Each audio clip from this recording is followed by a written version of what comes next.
This is the Conscious Hour. What we do here is we debunk the myth that's being broadcast by the Western media. Oh, they killed Sinwar. Great. What's it going to do? Was he the problem? No. Was he the terrorist? If you watch Western media, yeah, he's the terrorist. We have to kill him. We assassinate him. How's that going to change anything? Now let's get into the real facts. The real facts is this: he was a military person. He was an elected official. He was a person that was fighting for the cause of the Palestinians and the Arab people that have been lived in suppression for the last 70 years. But we killed him. That's okay. Is genocide okay too? Is supplying Netanyahu, who is seriously committing lots of war crimes, sending him billions of dollars of weapons, really cool? Is that going to end terrorism? Maybe we need to look in the mirror and wonder, who are the real terrorists around the world? Netanyahu systematically sabotaged any ceasefire deal. Certainly since July 2nd, when Hamas told international mediators they had accepted the framework of the Biden ideas for how to achieve a ceasefire.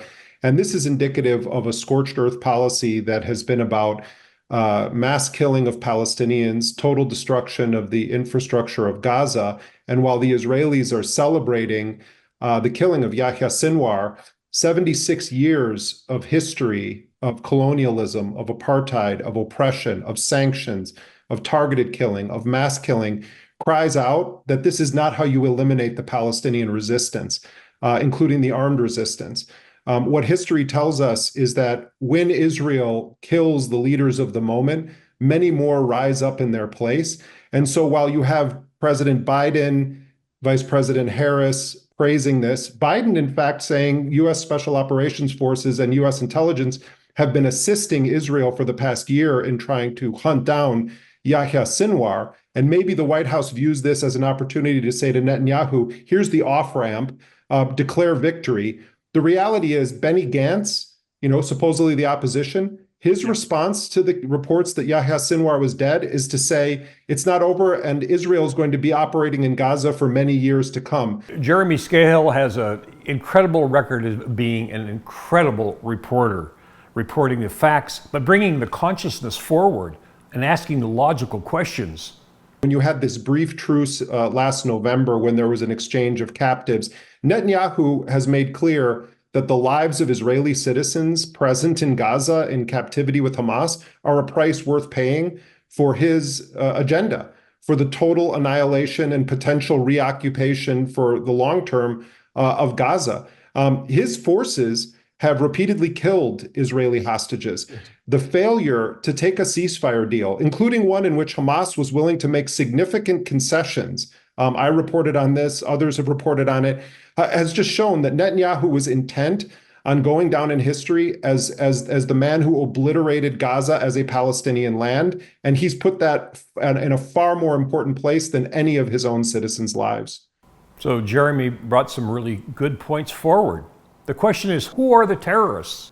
Not the Palestinians. If Netanyahu wanted to get his people that were captured, Sinwar already made a deal, made an offer. No problem. What'd they do with him? They assassinated him. Why? Because Netanyahu has a vision of where he's going. He's going for greater Israel. It's already done. It's already planned. It's already been planned. It's already now being implemented in front of us. So they use the excuse, oh, we got this leader. The terrorists are the IDF. It's Netanyahu. But America's whitewashing all of this. Why? Because the wealthy, the big corporations, are expanding greater Israel to take the resources in the entire region and control them. the one thing that should be clear to everyone by now, Netanyahu doesn't measure his victory by how many Hamas leaders he kills. He measures his victory of how many Palestinian people he kills, how many territories he annexed, and how many territories he destroyed. This is how he measures his victory.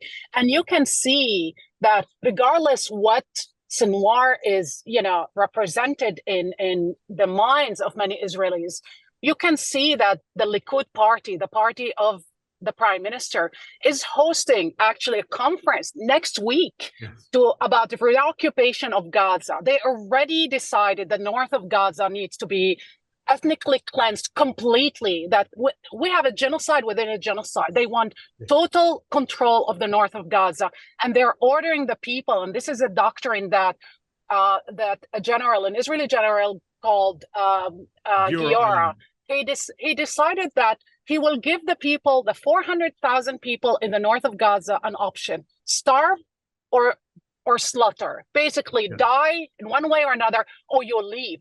Because they decided that they want to occupy completely southern Beirut, but also all of northern Gaza. And I think they see this moment as an opportunity, because there's a vacuum in the United States, political vacuum, with an endorsement, a silent endorsement from the administration. But they're seeing something else, that they're managing to bully the few people who are speaking in Europe into submission. Look at President Macron, how they're basically calling him an anti-Semite today, simply for saying we need to withhold arms, weapons sales to Israel. So President Macron woke up. Thank you.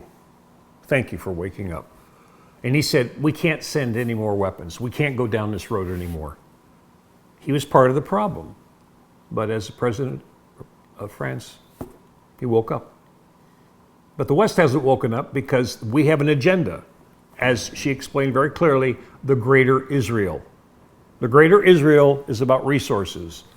And the Western media is feeding you pablum, propaganda, right out of the mouth of our president, right out of the mouth of Lloyd Austin, or they're working on a ceasefire. It's proof. If I was the president of the United States and I told somebody, the Secretary of State, to get me a ceasefire and they failed, I'd fire their asses. But they don't want that. They do not want to stop this war. And it is going to be a major war, and I just pray to God it's not a thermonuclear war. But remember, we can't control Netanyahu, and he has nuclear weapons. So we want to keep playing this charade game that we're playing and blaming it on these people, this Hamas, which are basically political organizations that have said they've had enough. They have a military that's trying to stop all this, but yet the West is portraying them as the enemy, when in fact it's the Western alliances that are there to steal a whole bunch of other countries' properties for the resources. Does it seem any different than all the other wars we've had? Always about the resources.